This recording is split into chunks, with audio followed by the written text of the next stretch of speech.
मित्रों नमस्कार। दस्तक जिंदगी पर आपका स्वागत है। दस्तक जिंदगी से पहले आप दस्तक मीडिया पर महाराज जी की कथाएं सुनते हैं, साक्षात्कार देखते हैं, महाराज जी के भक्त से मुलाकात होती है, उनसे हम आपसे मिलवाते हैं। एक सुझाव बहुत दिनों से आ रहा, बहुत भक्तों का आ रहा है, महाराज जी के भक्तों का आ रहा है। महाराज जी के भक्तों की इच्छा है कि जिनका हम साक्षात्कार लेते हैं, इंटरव्यू लेते हैं, तो बीच बीच में कट जाते हैं, हम एपिसोड में देते हैं। वो चाहते हैं कि एक साथ बात हो और जो बात हुई है हम एक बार सुन सकें। तो मित्रों, दस्तक जिंदगी पर हम आपको ये अनुपम भेंट देने जा रहे हैं इस नए वर्ष 2024 में कि महाराज जी के भक्तों का एक साथ साक्षात्कार आपको हम देंगे।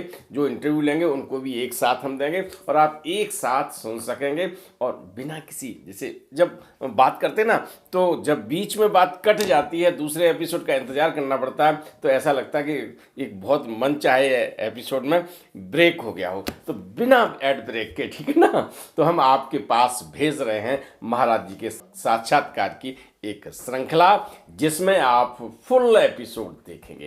आपको मिलवाते हैं आज एक नई पीढ़ी के ऐसे भक्त से जिन्होंने महाराज जी के तो दर्शन नहीं किए सीधे सीधे मानव देह लीला में, लेकिन उन्होंने महाराज जी की सेवा इतनी की है अपने कार्यों के द्वारा। विभिन्न विभागों में प्रशासनिक पदों पर रहे हैं आप, और उनसे बड़ी लंबी चौड़ी बातचीत हुई है। तो आज हम उनकी सेवाओं को याद करते हुए आज करते हैं बातचीत अंशुमाली शर्मा जी से। अपना शुभ नाम बताएं। जी नमस्कार शुक्ल जी, मैं अंशुमाली शर्मा हूँ। आजकल उत्तर प्रदेश सरकार में उच्च शिक्षा विभाग में राज्य संपर्क अधिकारी हूँ, राष्ट्रीय सेवा योजना का। जी। एनएसएस ये एक ऐसी संस्था है जो कि युवाओं के साथ कार्य करती है, और उत्तर प्रदेश में 3,07,600 युवा हैं जो एनएसएस से जुड़े हैं। जी। आपने ये सुना कि किस पद पर हैं, और उस विशेष पद की जो व्यस्तताएं होती हैं उसमें से समय दिया, आप समझ रहे होंगे। लेकिन मैं बात शुरू करता हूँ। मैं सबसे पहले ये जानना चाहूँगा कि बाबा नीम करोड़ी से आपका कैसे संपर्क हुआ? बाबा नीम करौरी से संपर्क की बात करें तो क्योंकि हम लोग लखनऊ के बाशिंदे हैं, संकट मोचन हनुमान मंदिर विश्वविद्यालय मार्ग पे है, वहाँ पर आना जाना होता रहता था। जी। बाबा की मूर्ति के सामने भी जाते थे, लगाव सा खिंचाव सा उनके प्रति लगता था। लेकिन शादी के बाद जब हम घूमने के लिए गए तो कौसानी गए थे। कौसानी जाने के रास्ते में कैंची धाम पड़ता है, बसेस रुकती भी हैं, और वहाँ पर रुके, वहाँ दर्शन किए। तो उस बार जब पहली बार उनके दर्शन वहाँ किए तो उसके बाद फिर वापस आ गए। स्वाभाविक है, वहाँ इतनी दिव्य जगह है कि वो आपको आकर्षित तो करती है। जी। उसके बाद सन 94 की बात है ये। उसके बाद हम लोग 2 साल बाद, जब हमारी बेटी 2-2.5 साल की थी, तब फिर हमें मन बना और हम कैंची धाम गए। वहीं पे पास में 1 किलोमीटर पे एक फॉरेस्ट का गेस्ट हाउस है, वहाँ पर रुके और वहाँ से सुबह शाम 2-3 दिन के लिए गए, आरती में सम्मिलित होते थे। और उस बार एक जो अंतरंग संबंध बाबा से स्थापित हो गया, जो आज उत्तरोत्तर बढ़ता जा रहा है। ये जब आपकी दूसरी विजिट हुई जी, तो ऐसा क्या हुआ जो आपने उनकी और ज्यादा निकटता महसूस की? क्योंकि पहली बार तो आप घूमने गए थे, और दोबारा जब आप कुछ लगाव उस समय हुआ होगा, फिर दोबारा में आप बता रहे कि निकटता हुई, कोई विशेष घटना हुई थी या ऐसा महसूस हुआ था? नहीं, बस वो है ना कि जैसे किसी के साथ आप बैठते हैं तो बहुत सहज होते हैं, बहुत अच्छा लगता है। जो एक मैं अगर वैज्ञानिक टर्म्स में बात करूं तो बहुत स्ट्रॉन्ग पॉजिटिव वाइब्रेशंस होते हैं जो आपको अट्रैक्ट करते हैं। जी। और वो आपको सहज भी करते हैं, आप में ऊर्जा का संचार भी करते हैं, और कहीं ना कहीं आपके मन मस्तिष्क पे अपना प्रभाव छोड़ते हैं, और जो मन मस्तिष्क में जो प्रभाव हुआ उसका मैंने आपको पहले अभी अनौपचारिक बात में जैसी चर्चा कर रहा था कि मुझे पुस्तकों का बहुत शौक है। जी जी। और वहाँ पर आप जब कैंची धाम गए होंगे तो वहाँ पर सेल्स काउंटर भी है, वहाँ पुस्तकें भी हैं, वहाँ फोटोग्राफ भी हैं, वहाँ लॉकेट भी हैं, वहाँ जेब में रखने वाले फोटोग्राफ भी हैं, पॉकेट कैलेंडर भी हैं। तो स्वाभाविक है कि मैंने सारी चीज़ें वहाँ से ली, और वो आके हम सब लोगों ने लॉकेट भी पहने और बाबा की फ़ोटो मंदिर में स्थापित करी। और अब तो धीरे धीरे हमारे सब कमरों में आपको बाबा नजर आएंगे, दिल में तो ही हैं, लेकिन सब कमरों में भी, बाहरी लोगों के लिए कमरों में भी हैं। जिंदगी के किस मोड़ पर एकदम समाहित हो गए? जैसा आपने बताया कि कमरे में भी है, दिल में जब आ गई तो कमरे में आ गए, क्योंकि जो बाह्य रूप से हम लोग देखते हैं वो उनके चित्र को महसूस करते हैं, लेकिन जो अंदर से है वो दिल में। जैसे हनुमान जी लखनऊ में, तो जिस विग्रह की आप बात कर रहे हैं तो उनके तो सीने में राम और सीता बैठे हुए हैं। तो ऐसा कोई प्रसंग हो, आपका संस्मरण हो, जहां महाराज जी ने किसी कष्ट से आपको निकाला? जी बिल्कुल बिल्कुल है। मैंने बताया ना कि जब हम 2-2.5 साल की मेरी बिटिया थी तब हम लोग गए थे जी। और उसके बाद वहाँ से लौट के आए तो मैंने लॉकेट भी पहना हुआ था। और एक बार एग्ज़ाम्स चल रहे, बिटिया की तबीयत कुछ थोड़ा डिहाइड्रेशन हुआ था, थोड़ा पेट खराब हुआ था, और मम्मी ने कहा कि नहीं भाई उसको दिखा लो जाकर। तो हम उसको दिखाने सेंट जोसेफ हॉस्पिटल है गोमती नगर में, मैं और पत्नी गए। वहाँ जब डॉक्टर ने देखा तो उन्होंने कहा कि नहीं ये तो सीवियर डिहाइड्रेशन है, इसको भर्ती करना पड़ेगा। तो वैसे तो मैं मेडिकल के मामले में पूरे ख़ानदान में मेरी बात लोग मानते हैं, मेरी सलाह मानते हैं और मुझ पर विश्वास करते हैं। जब भी कोई मुसीबत में होता है मुझे याद किया जाता है। लेकिन अब अपनी बिटिया का मामला था तो दिल थोड़ा मम्मी को फ़ोन करके बताने, उस समय मोबाइल नहीं हुआ करते थे। जी जी। ये 97-98 की बात है। तो बताया कि भाई उसको भर्ती कर दिया है। तो खैर पत्नी को छोड़ दिया और एग्ज़ाम्स का समय था तो कॉलेज चले गए। मैं 4 बार में मेरा कॉलेज है। तो कॉलेज से शाम को आए और जब उस कमरे में देखा तो बुरी तरह से वो रोई जा रही थी। और वहीं पास में बेड पे मैंने ये देखा कि इतना इतना मतलब 1 फीट के आसपास ब्लड का एक क्लॉट वो था, स्टेन था। तो मैंने पूछा कि क्या हुआ? तो उन्होंने बताया कि वो नर्स ने वो लगाने में थोड़ा गड़बड़ कर दिया इसलिए। तो मैं थोड़ा दहशत मेरे दिमाग में है, वो लगातार रोज जाए, कुछ समझ में ना आया क्या करूं। तो अनायास ही मेरे मुंह से निकल गया, अरे बेटा चुप हो जाओ, देखो महाराज जी। और मैंने जैसे ही ये कहा कि चुप हो जाओ देखो महाराज जी, तो कहाँ है महाराज जी? मम्मी की गोद में बोली कहाँ है महाराज जी? ये तो अनायास निकल गया था। तो मुझे तत्काल वो आया, मैंने अपने लॉकेट निकाला गले से और कहा कि ये जैसे अभी है जी। मैंने कहा कि ये महाराज जी, ये महाराज जी।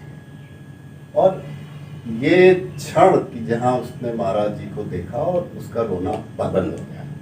तो बिल्कुल रोए जा रही थी, 10-15 मिनट से रो रही थी और खून देखकर मैं भी दहशत में आ गया था। उसके बाद वो रोई ही नहीं, बिल्कुल जैसे स्विच ऑफ करते हैं वैसे स्विच ऑफ कर दिया महाराज जी ने।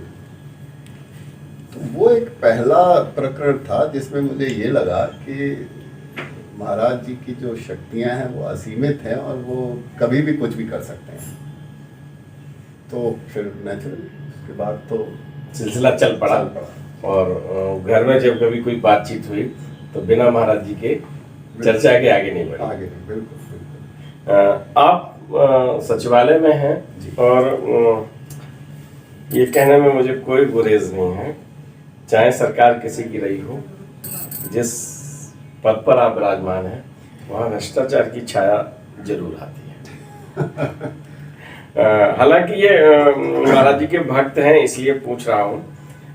मैं जानना चाहता हूँ कि कैसे कैसे ये और कितना अर्जन कर लिया है। या अर्जन के नाम पे तो सिर्फ महाराज जी का नाम ही है जी।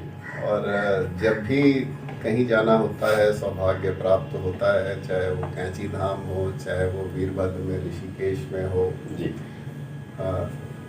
उन दोनों जगहों से, बाकी फर्रुखाबाद में भीम करौरी में तो उतना नहीं, लेकिन वहाँ पे उतना सामग्री नहीं उपलब्ध है, पर इन दोनों जगहों पर जब भी जाता हूँ तो प्रयास करता हूँ कि वहाँ से हर चीज़ लेके आऊँ, और वो चाहे पुस्तक हो, चाहे लॉकेट हो, चाहे फोटोग्राफ हो, और फिर उनको मढ़वा कर और जैसी जिसकी आवश्यकता प्रतीत होती है, जैसी महाराज जी की प्रेरणा होती है, वही अपना एक ये कहिए कि अर्जन है, और जिसको बांटने का काम, क्योंकि धन भी बांटा ही जाता है। अगर बांटा नहीं, अगर आपने धन अपने पास रखा तो वो तो आपके साथ चला जाना है। धन वही आपका है जो आप दूसरों को दे सकते हैं। तो ऐसे तो जो चीज़ धन क्योंकि ज़्यादा नहीं होता है, और है भी, जैसे मैंने आपसे चर्चा की थी कि सेवा का काम तो हम लोग कर ही रहे हैं, वो भी महाराज जी की प्रेरणा से ही कर रहे हैं। और उसमें चाइल्ड लाइन की जो मैंने चर्चा की थी, एक बच्चों के लिए फ्री इमरजेंसी हेल्पलाइन है। कोई भी बच्चा मुसीबत में हो, अनाथ हो, तुरंत पैदा हुआ हो, 2, 4, 5, 10, 18 साल तक का कोई भी बच्चा हो, उसको कोई देखने वाला नहीं है, उसकी तबीयत खराब है या कहीं शोषण हो रहा है, किसी भी तरह की बात होती है, उसमें तो हम मदद करते ही हैं। और उस सब में भी क्योंकि महाराज जी हैं, इसलिए कि जब 96 में हमने संस्था बनाई थी अपनी ह्यूमन यूनिटी मूवमेंट, हम के नाम से जी, तो जैसी परंपरा है एक ब्रोशर बनाया था, और उस ब्रोशर में ये जो तस्वीर आप महाराज जी की नीले कंबल में देख रहे हैं, जी, इस तस्वीर को उसमें हमने ब्रोशर में एप्रोप्रिएट स्थान दिया था कि इनकी प्रेरणा से ही ये चल रहा है। तो उनकी प्रेरणा तो पहले दिन से आई है, और उसी के साथ सारी चीज़ें कुछ प्रगतित हो रही हैं। ये प्रश्न मैंने जानबूझकर पूछा है क्योंकि मेरा 35 वर्ष का जो पत्रकारिता जीवन रहा है, तो मंत्री से, संतरी से और जिनसे मेरे नाम से जो आर्टिकल हुए वो शायद आप चैनल पे कभी नहीं आ पाए हैं। प्रधानमंत्री को छोड़कर प्रधानमंत्री का इंटरव्यू लेने का सौभाग्य नहीं मिला, लेकिन उससे नीचे गृह मंत्री और जो अनेक मंत्री और बहुत राष्ट्रीय स्तर के नेताओं का हमने इंटरव्यू लिए, हमारे नाम से छपे, लेकिन उनमें से बहुत कम लोग ऐसे मिले जिन्होंने अपने जीवन को जिया है, और बस उनमें से आज आपके दर्शन हो रहे हैं। अधिकारियों से भी बड़ा संपर्क रहा है, उनमें बहुत चुने हुए लोग जिनको ये कह सकते हैं कि अपने जमीर के साथ जिए हैं, आप उनमें से एक हैं। ये प्रश्न पूछा भी इसीलिए क्योंकि आप अगर कभी इनके घर पर आएंगे तो बड़ी संपत्ति दिखाई पड़ती है दूर से ही। हर कमरे में पुस्तकें रखी हुई हैं, हर कमरे में महाराज जी हैं, और आपको ये नहीं लगेगा कि हम किसी इतने बड़े अधिकारी के घर में आए हुए हैं, है ना। और घर में ही ये हम बातचीत कर रहे हैं। तो महाराज जी के आप सेवक हैं, महाराज जी के भक्त हैं, और ये हमारे लिए विशेष योग्यता वाली बात होती है। तो आप जब कभी कोई काम करते हैं तो महाराज जी को समर्पित करके करते हैं। मैंने आपको बताया था कि बरेली में जो न्यायाधीश थे, किच्छा वाले चाचा के, इंदर चाचा के पिताजी, वो हर काम महाराज जी से करवाया करते थे। तो लगभग बात यहाँ पर यही है। आज आपको लिए चलते हैं सीधा कैंची धाम, और आदरणीय शर्मा जी हमारे पास बैठे हुए हैं, और कैंची धाम में आपके साथ क्या हुआ उन्हीं के मुखारबिन से सुनिए। जी शुक्ला जी। सन 94 की बात है, मुझे याद है कि हमारे केकेसी महाविद्यालय में नए प्राचार्य डॉक्टर एस डी शर्मा ने ज्वाइन किया था, और काफ़ी उनके कॉलेज के संचालन में मैं बहुत सहयोग करता था। उनकी धर्मपत्नी भी बहुत आध्यात्मिक थी, तो ये तय हुआ कि जो हम लोग एडमिशन के काम में गर्मियों की छुट्टियों में 4-5 दिन चल के कैंची धाम रहेंगे वहाँ कहीं पास में, और सुबह शाम दर्शन करेंगे। तो हम लोग 3-4 दिन के लिए कैंची धाम गए गाड़ी से, और वहाँ पास में किसी होटल में रुके थे, और सुबह शाम दोनों समय दर्शन करने जाते थे। तो जब लौटने का समय पास आ रहा था, मैं बाबा से ये शिकायत के तौर पे कह रहा था कि बाबा इतने दिन से हैं यहाँ पर, सारे को सब इतनी किताबें इतनी मोटी मोटी हो गई, और कोई चमत्कार तो हमें भी दिखा दीजिए ना। जी क्या हम इतने नालायक हैं कि कोई चमत्कार ही नहीं हमें दिखाएंगे? जी। ये मन में भाव आ रहा था। और ये लास्ट के समय जब जा रहे थे आखिरी बार दर्शन करके, उसके बाद निकलना था गाड़ी से लखनऊ के लिए, तो मोड़ पे एक जगह रुके और प्रिंसिपल साहब का वीडियो कैमरा था, वीडियो कैमरा हम ऑपरेट कर रहे थे। जी तो वहाँ पर 3-4 बंदर बैठे थे। तो ये जैसे वीडियो लेते हैं, तो वीडियो लेने के लिए बंदर को बनाने के लिए वो फोटो किया। तो एक बंदर अलग था, 2-3 अलग थे। उसको देखा तो वो दिखे नहीं, अच्छा कैमरे में आए नहीं। फिर हम देखे कि क्या कैमरे में गड़बड़ है। उसके बाद फिर दूर जूम किया, नहीं, उसको दूर करके देखे तो वो पहाड़ी दिख रही है, हाँ पेड़ दिख रहा है दूर, बंदर नहीं। फिर वहां से यहाँ आए तो बंदर नहीं दिख रहा। मन में ये घबराहट हुई कि हम कैमरा 2 दिन से चला रहे हैं, हमने कुछ गड़बड़ तो नहीं कर दिया। मन में उस समय ये भाव आया। खैर उसके बाद चुपचाप गाड़ी में बैठ गए और गए, और जाके जब महाराज जी के सामने वहाँ हाथ जोड़ के फिर शिकायत करने ही वाले थे कि मन में ये भाव आया कि वो क्या था जो कैमरे में नहीं आ रहा था। और सच में अगर उस समय ये समझ में आ जाता तो शायद उनको बंदर न समझकर और महाराज जी समझकर या हनुमान जी समझकर कैसे छोड़ पाते, इससे उन्होंने बचा लिया। बाद में कसक तो रह गई कि उस समय नहीं पहचान पाए, लेकिन उन्होंने ये भान करा दिया कि नहीं, ये मत कहो कि चमत्कार नहीं दिखा देंगे, मतलब तुम भी कुछ हो। मुझे ये लगा कि हम भी कुछ है। ये कसक हम सबके मन में रहती है, हम सबके मन में, यानी जिन्होंने ससरी दर्शन नहीं कर पाए और जब दर्शन मिलते हैं तो जान नहीं पाते, और जब दर्शन जैसे ही महाराज जी उड़नछू होते हैं ना, समझ में आएगा अरे महाराज जी थे, पक्का हो जाता है। ये ऐसा नहीं है कि नहीं मालूम, तो पक्का हो जाता है कि महाराज जी हैं, और हम कह नहीं पाए, सुन नहीं पाए, और उनको हम इस तरह से देख नहीं पाए कि महाराज जी थे। तो ये शर्मा जी को भी आज कसक है। आपको याद होगा हल्द्वानी में एक सज्जन थे, केस वाली बात, उनसे कम्बल के पैसे ले गए थे, है ना, तो उनको भी एक कसक रही। उन्होंने सारे रुपए रख दिए थे, तो उसमें से 500 रुपये ले गए, पहले 100 रुपये दे रहे थे। सारी बातें रहती हैं, एक तो नहीं, बहुत सारे ऐसे उदाहरण हैं, तो उनमें मन में कसक रहती है। तो मित्रों कोशिश करिएगा जब आपको दर्शन हो आप याद रख पाएँ, लेकिन होता नहीं है ऐसा। अगर किसी को ऐसा रहे कि महाराज जी आए और उस समय आपको लग गया कि महाराज जी हैं और आपने उस तरह से बात की, तो अब हमको भी कहिएगा, क्योंकि अभी तक ये मेरे पास अपवाद है। आपको अगर आज महाराज जी मिल जाए तो क्या मांगेंगे उनसे? महाराज जी अगर आज मिल जाते हैं तो बस जो अभी कलयुग का जो समाज है, क्योंकि जो प्रेरणा सेवा की महाराज जी से मिलती है, और इसमें मैं थोड़ा सा पीछे मुझे जाना पड़ेगा जी, क्योंकि सेवा का एक इंसिडेंट याद आएगा जो मैं चर्चा करूंगा, फिर इस प्रश्न पे सीधे आऊंगा। 1999 की बात है, एनएसएस जिसकी मैंने चर्चा की थी, जिसमें मैं आजकल राज्य के सर्वोच्च पद पर आसीन हूँ महाराज जी की कृपा से। उसमें एक 10 दिन का कैंप होता था, जिसमें कि गाँव में हम बच्चों को लेकर रहते थे और वहाँ पे सेवा के कार्य करते थे।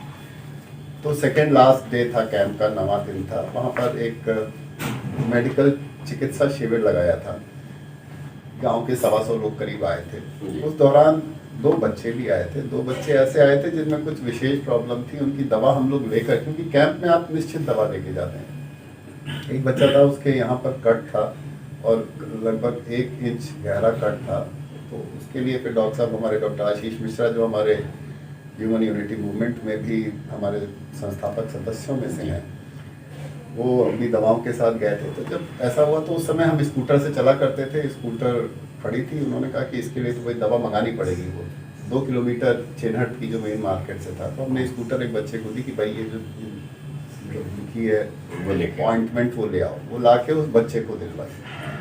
और उसके बाद एक और बच्चा था जिसके पेट में बहुत दर्द था और उसकी दवा बच्चों की नहीं थी, तो उसके लिए भी हमने स्कूटर देख के वो लेके आया। शाम का समय था, कैंप का एक जैसे वो कैंप फायर टाइप होता है, लोग अपने अपने कार्यक्रम कर रहे थे। मैं वहाँ बैठा था और थकान बहुत थी, 9 दिन की थकान थी। तो जाकर अंदर किसी तरह का हॉल था, वहाँ पे 5 चारपाइयाँ पड़ी थी, मैं उसमें लेटा। जैसे सामने आप दीवार देख रहे हैं, इस तरह की सादी दीवार है। और मुझे बिल्कुल अच्छी तरह से याद है कि मैं सोया नहीं था और आप लेटे हैं और आंख बंद करने के उसमें बिल्कुल से कोई आगे बड़ा सा स्क्रीन आ जाए तो स्वाभाविक है कि आप देखेंगे कि ये क्या हो गया। क्या मैं बिल्कुल से आंखें मैंने अपनी बड़ी बड़ी खोली और देखा कि एक सीन बिल्कुल इमर्ज किया दीवार पे जी, जैसे बड़ा सा आजकल बड़े बड़े टीवी आते हैं उस तरह से। तो उसमें चांदनी का जो फूल होता है जिसमें गाढ़े गाढ़े हरे पत्ते होते हैं, वो पेड़ था और वो पेड़ थोड़ा उसकी ऐसा था कि उसकी डालें थोड़ी दूर दूर थी, बहुत घना नहीं था। उसके दूसरी तरफ आप देख सकते हैं इस तरह का था जो चीज़ चल रही है। दूसरी तरफ एक आकृति मुझे इमर्ज करी और जब उसमें नजरें गड़ाई तो वो एक वही नीला कंबल ओढ़े रहीम शहीम बाबा को मैंने देखा नहीं, लेकिन उसको देख के रहीम शहीम से और वो कंबल ओढ़े और ऐसे ऐसे स्लो मोशन में जैसे चल रहे हैं, तो लगा उन्होंने हाथ यूँ किया और एक फूल वहाँ से उठाया उसको हाथ में रखा, दूसरा फूल वहाँ से उठाया उसको हाथ में रखा, ये देखा और उसके बाद सीन चला गया। मैंने इसका इंटरप्रिटेशन ये किया कि जो दो बच्चों की मदद की थी वो महाराज जी ने एक पुष्प के रूप में वो और दूसरे पुष्प के रूप में वो अपने हाथ में रख लिया, मतलब वो महाराज जी को स्वीकार हुआ, वो सेवा उनको स्वीकार हुई जी। और वो दिन है और आज का दिन है। उस दिन से ही मैंने ये सोच लिया कि एनएसएस के माध्यम से जो समाज की सेवा मैं करने का प्रयास कर रहा हूँ, शुरुआत थी उस समय पहला कैंप था मेरा, वो महाराज जी को पसंद है, वो महाराज जी उसको स्वीकार कर रहे हैं। तो उस दिन से ये ठान लिया कि अब ये सेवा का कार्य अनवरत चलता है। तो उसी दृष्टि से जो हमने जो बनाई अपनी संस्था, हम उससे चाइल्डलाइन चलाई जिससे बच्चों की सेवा करते हैं। एनएसएस के माध्यम से युवाओं के साथ संपर्क करके उनके भी कार्य करने की, उनको खुद जागृत बनाने की, खुद उनको ऐसा अच्छा इंसान बनाने की, उनको संस्कार देने की कोशिश कर रहे हैं। तो महाराज जी अगर मिल गए तो बस महाराज जी से यही मांगना है कि इस कलयुग में बल बुद्धि विद्या शक्ति सामर्थ्य सब दें कि ये सेवा के कार्यों में अनवरत लगा रहे। बहुत मित्रों, आज हमने ये पूछा, आपका उत्तर मिल चुका है। आपने ये नहीं मांगा कि हमारी बेटी को सर्विस दे दीजिए, आपने ये नहीं मांगा कि एक बड़ी वाली गाड़ी दे दीजिएगा जैसा होता ना, आपने ये नहीं मांगा कि एक और पद अभी हमको मिल जाए। यानी ये छोटी छोटी बातें जो हमने कथाओं में सुनी है कि बड़े बड़े व्यक्ति आते थे और महाराज जी से कुछ ऐसी याचना करते थे। आज भी आप समाज के लिए, समाज को देने के लिए आपको भी प्रेरित कर रहे हैं और अपना संकल्प भी बता रहे हैं। एक और बात कह के उसको जी स्वागत है कि जो आपने कहा ना कि ये मांगा, तो आप अगर अनंत कथामृत देखिए महाराज जी की किताब और उसके पीछे के पेज में आप जो उसके बैक कवर पे ये लिखा हुआ है कि संतों और भगवान से कुछ मांगना नहीं पड़ता, जो आपके लिए उपयुक्त होता है वो स्वतः दे देते हैं। तो मांगने की तो आवश्यकता ही नहीं। ये तो मैं मांग रहा हूँ, एक ये लालच है मेरा कि मैं सेवा कर सकूं, ये लालच के कारण मांग रहा हूँ, वरना मांगने की तो जरूरत नहीं। मैं आपकी दोनों बातों से सहमत हूँ। और एक गीत अक्सर जागरण में वैसे गाया जाता है कि माँ से मांगते आती लाज मुझे नहीं, ऐसा कुछ आपने भी कभी भजन सुना होगा। क्योंकि बार बार जब हम अपने इष्ट से मांगते हैं और ये कहते हैं कि ये काम कर दो और बस ये काम कर दो, है ना, और जब वो काम हो जाता है तो फिर अर्जी लगा दी जाती है, एक काम कर दीजिएगा। तो हम लोग तो इंसान हैं और मांगने में बिल्कुल पीछे नहीं है। और हम आप सब के लिए भी महाराज जी से मांगते हैं कि सब पर कृपा बरसाए। मैंने दादा सुना है कि आप जब, आपके फादर भी प्रशासनिक अधिकारी रहे हैं, लेकिन जो एडजस्टमेंट रहा है और जब आपको स्कॉलरशिप मिला करता, कितना रुपए मिलता था सर? ये बहुत पुरानी बात है। जब मैं 6ठे से 8वें के बीच में एक एग्जाम हुआ था, उसके बाद 6, 7, 8 3 साल 5 रुपए महीने की स्कॉलरशिप हुआ करती थी उस समय। वो 5 रुपए महीने मतलब 60 रुपए साल में। 60 रुपए साल में, है ना? जी जी जी बिल्कुल। तो कैसे एडजस्ट करते थे उसको? देखिए ये तो मैंने आपसे बताया ना कि पुस्तकों का बहुत शौक था, और वो जी। मैंने अपने पिताजी से उसको इनहेरिट किया। और उस समय लगता कुछ और शौक नहीं थे, क्योंकि संस्कार परिवार से ऐसे मिले नहीं कि कुछ बाहर खाने का, घूमने फिरने का, ऐसा कुछ नहीं। तो एक ही शौक था कि अच्छी पुस्तकें हों। और हम निराला नगर में रहा करते थे तब। जी। निराला नगर से विवेकानंद पॉलीक्लिनिक बिल्कुल आधे किलोमीटर की दूरी पे था, और उसी में उसके पीछे जो रामकृष्ण मठ था उसमें लाइब्रेरी थी जी। और वहाँ पे सेल काउंटर भी था। तो रामकृष्ण मठ की जो पुस्तकें थी वो बड़ी सस्ती होती थी उस समय, कोई 10 पैसे की, कोई 5 पैसे की, कोई 20 पैसे की। पुस्तकों के मूल्य सुनते जाइए ध्यान से, है ना। आप फिर मत कहना कि जो 60-65 रुपए का जो बजट मिलता था उसका समायोजन कितना किया जा सकता था। चलिए कंटिन्यू रखें। तो वो अब उसमें ये होता था कि किसी की भी बर्थडे है और जी। विशेष रूप से पापा की, तो कोशिश करते थे कि 2-4 किताबें ले आए, और जो थोड़ी सी महंगी वाली, मतलब वो 50 पैसे वाली भी लेने की उसमें हिम्मत कर लेते थे जी। और लेकिन 1 घंटे तक सोचते थे कि ये 3 ले कि वो 4 ले कि ये या ये 5 50 पैसे वाली ले लें। या एक ये ले। इस तरह के बहुत सारे कैलकुलेशन के बाद फिर उसमें जैसी समझ उस समय काम करती थी वो लेते थे, और वो ला के पापा को देते थे। पापा भी खुश होते थे और फिर भी ये भी कहते थे कि तुम पैसा क्यों इसमें लगा देते हो, लेकिन बस अपनी आत्मसंतुष्टि ये थी कि किताबें भी आ गई, पापा को भी अच्छा लगा, तो और एक संपत्ति बन गई। एक संपत्ति बन गई। तो इस तरह से धीरे धीरे धीरे बढ़ता रहा। मित्रों, ये शौक, अगर आप इस शौक से बाहर हो गए हैं, जैसा अमूमन नई जनरेशन जो है केवल मोबाइल से पढ़ना सीख रही है ना।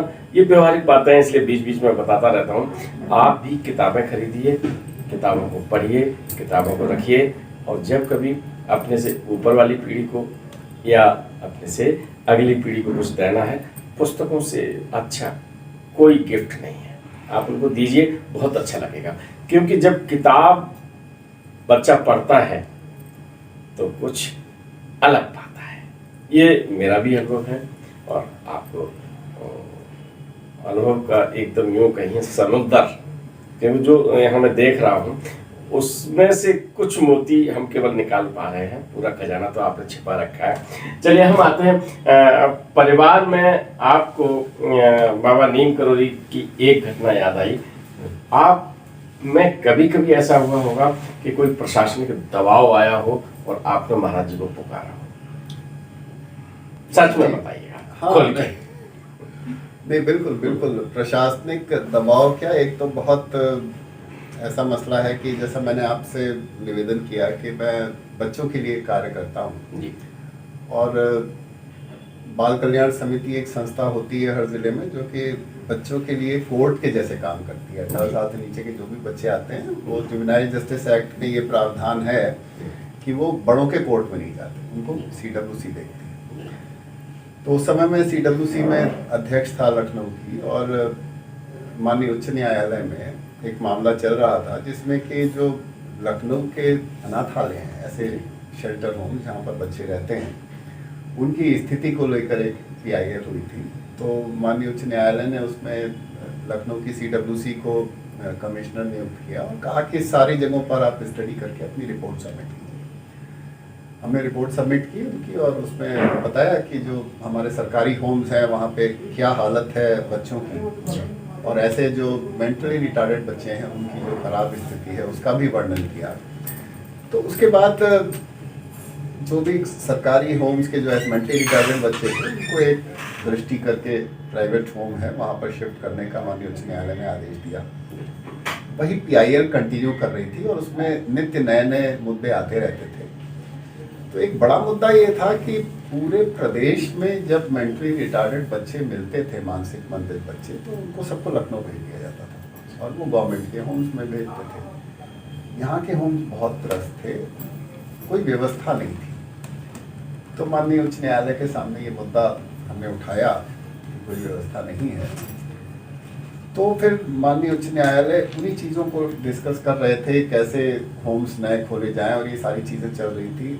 और उन्होंने एक आदेश किया था कि हर जो मीटिंग होगी, हर कोर्ट की हियरिंग में हम कोर्ट को सपोर्ट करने के लिए उपलब्ध रहेंगे। जी।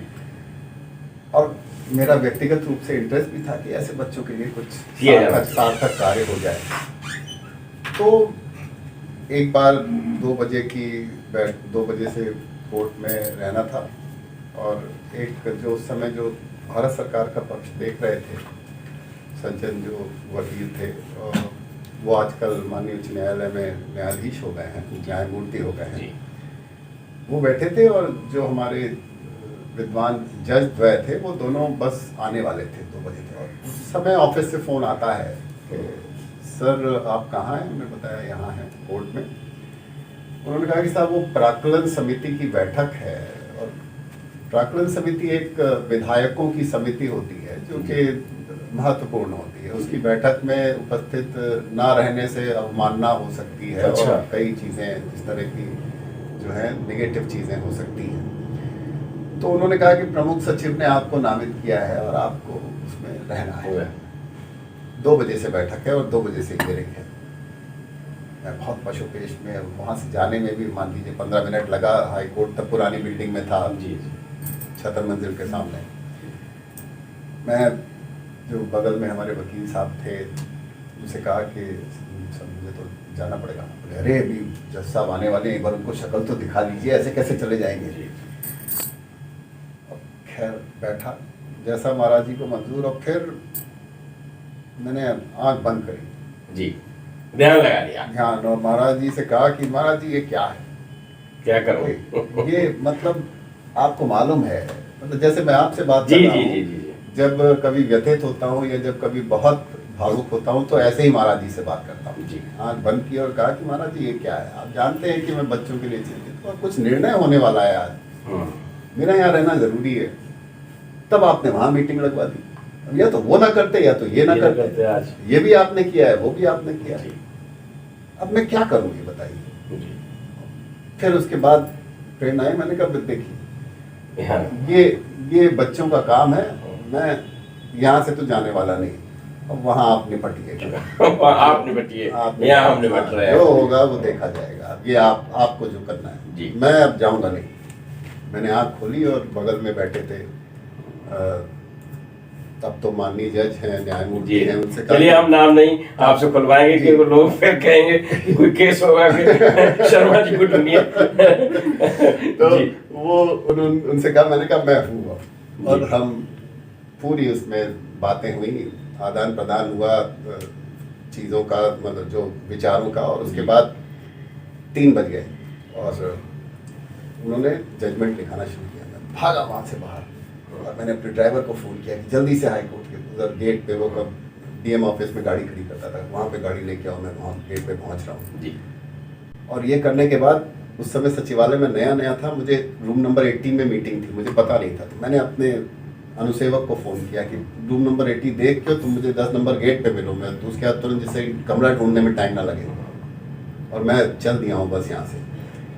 और वो कोर्ट रूम से गेट के बीच में फिर तब तक दोबारा पलट के वहाँ से फ़ोन आया सचिवालय से कि सर, हमने कहा हाँ बस आ रहा हूँ, मनशाराम तो आ जाए ड्राइवर हमारा। मीटिंग कैंसिल तो हो गई। उन्होंने कहा कि सर वो मीटिंग 5 बजे हो गई है। देखिए बोलने से पहले मैं भी बता रहा हूँ आपको, इसमें चर्चा नहीं हुई है लेकिन ऐसा होता है। जी जी। तो महाराज जी को जब आप व्यथित होके, भावुक होके और किसी सकारात्मक चीज़ के लिए याद करें, तो मुझे नहीं लगता कि ऐसा कोई इंसिडेंट मुझे याद है जहाँ पर उन्होंने आपको निराश किया हो। आप प्रशासनिक अधिकारी हैं और उच्च ओहदे पर। मैं एक निवेदन आपसे करना चाहूँगा, मैं प्रशासनिक अधिकारी हूँ, महाराज जी का बनाया हुआ हूँ, मूलतः मैं शिक्षक हूँ। शिक्षक की जो गरिमा जो है ना वो प्रशासनिक अधिकारी से ऊपर होती है। हम तो आपको 2nd ग्रेड में ही बता रहे थे, तो मैं आपको प्रणाम करता हूँ। नहीं, मैंने अपने किताबों के शौक को जस्टिफाई करने की वजह से बताया कि शिक्षक को इसीलिए समाज को देने की बात मन में रहती है जी, युवाओं को, समाज को कुछ दिया जाए जी। अल्टीमेटली तो सब महाराज जी की ही कृपा से है, लेकिन जो भी है वो उन्हीं की कृपा से। पूरी जहाँ भी आप कार्यरत रहे, भले ही शिक्षक के रूप में या सचिवालय में, कभी किसी बड़े राजनीतिक का ऐसा कभी कोई दबाव आया कि चाहे कैसा भी काम हो साहब हमारा कर दीजिए? नहीं शुक्र जी, इस मामले में मैं बहुत खुशकिस्मत हूँ जी कि कभी किसी भी राजनेता ने ऐसा नहीं कहा कि ये काम होना है। काम उन्होंने कहा, और जब मैंने उन्हें वस्तु स्थिति से अवगत कराया जी तो एक भी इंसिडेंट मुझे ऐसा याद नहीं है जब उन्होंने कहा कि नहीं नहीं कुछ नहीं, इसको करो, जैसा सुनने में आया। उन्होंने कहा कि नहीं नहीं आप नियमानुसार ही करिए। मुझे इस बात में मैं पुनः फिर महाराज जी का इसका शुक्रगुजार हूं। बस मैं यही पूछना चाह रहा था कि इसका श्रेय किसको है, महाराज, क्योंकि ये स्थिति तो किसी के भी साथ होती है। 100% क्या 200% महाराज जी को श्रेय है। और अब आप तो आज घर में आए हैं, आपने देखा, आप जब मेरे दफ्तर में कभी मौका लगा आएंगे, हालांकि वो दफ्तर सचिवालय का है, वो है तो बहुत वो, लेकिन उसमें सामने वहाँ भी महाराज जी आपको मिलेंगे जी। और वहाँ उसके नीचे एक चौपाई लिखी होगी, ता कहूँ कछु कछु अगम नहीं, जा पर तो मन। क्या बात है, क्या बात है। ये कहते हैं कि महाराज जी को हमें गुरु बनाना है। हम किसी और को गुरु बना चुके हैं, क्या हम महाराज जी को गुरु बना सकते हैं? तो मैंने कई एपिसोड में बताया है कि महाराज जी भक्त बनाते थे, लेकिन एक दो अपवाद ऐसे भी हैं जो उन्होंने शिष्य बनाए हैं। एक ही नाम लूंगा, बाकी के और एक दो लोग और भी होंगे, क्योंकि सुधीर दादा को उन्होंने जबरदस्ती मंत्र दिया था, और मंत्र गुरु देता है ना। तो हमारे पास बैठे हैं अंशुमाली शर्मा जी, जो महाराज जी के बड़े भक्त हैं। बड़े मैं कह रहा हूँ, है ना, आपको भी लग रहा होगा। तो एक ऐसी घटना, गुरु से निष्ठा है। आपके बाबा जी गुरु नहीं है, आपके गुरु और हैं। चलिए मैं यहीं से बात शुरू करता हूँ। शर्मा जी राम राम, आप ये बताएं, ये आपके गुरु का नाम क्या है? अयोध्यावासी श्री हंसदास शास्त्री जी गुजराती बाबा, जो कि श्री रामचंद्र डोगरी जी महाराज के शिष्य थे, पीसीएस थे गुजरात कैडर के जी। वो हमारे गुरु रहे। बाबा नीम करौली से तो उनसे भी पहले का संबंध है जी। बताया ना कि उनकी तो अनन्य कृपा बरसी रही है जी जी। पर शरीर रूप में हमें गुजराती बाबा जी मिले थे। अब तो उनका शरीर नहीं है, 4 वर्ष पहले उन्होंने शरीर छोड़ दिया। तो जिस किस्से की अभी चर्चा हम लोग कर रहे थे वो ये है कि गुजराती बाबा की कार, मारुति कार थी, वो उनके ना रहने के बाद एक हमारे कजिन हैं उनके पास थी। मुझे एक दिन पता चला कि वो उसको बेचना चाहते हैं कुछ मजबूरी वश। तो मैंने कहा कि भाई वो कार कोई और ना ले, गुरुजी की कार है, तो जितने में भी है आप ले लीजिए और वो मेरे पास रहेगी। हम कम से कम उसके सानिध्य में रहेंगे, उनके पास बैठ जाएंगे तो हमें लगेगा कि गुरुजी के पास हैं। हमने कुछ आगे पीछे देखा नहीं, जो पैसा तय हुआ वो देकर कार ले ली। लेकिन जब कार के कागज मंगाए तो ये देखा कि उस कार के रजिस्ट्रेशन के तो 15 वर्ष हो गए, कंप्लीट हो चुका है। हाँ कंप्लीट हो गए, और शायद इसी कारण से वो कार को निकालना चाहते होंगे कि रजिस्ट्रेशन की समस्या रहेगी री रजिस्ट्रेशन करने की। और ये वो वर्ष है जब फास्टैग इंट्रोड्यूस हो रहा था। ये था कि 30 दिसंबर से पहले फास्टैग लगना जरूरी, नहीं लगेगा तो आप एक शहर दूसरे नहीं जा पाएंगे, डबल लगेगा। तो मैंने अपने जानने वाले एक पत्रकार मित्र हैं, उनसे कहा कि भाई आरटीओ से बात कर लो, क्योंकि जाना पड़ेगा फैजाबाद वो चेंज कराने के लिए। वो चेंज तो कराना पड़ेगा, री रजिस्ट्रेशन तो कराना पड़ेगा। लेकिन बस मन में ये था कि कब समय निकले, निकाल के जाएं, एक वीक डे में जाएं, सचिवालय से भी छुट्टी लेनी पड़ेगी। और बस ये पशुपेश में थे और ये बना रहे थे कि कार्यक्रम जाएंगे।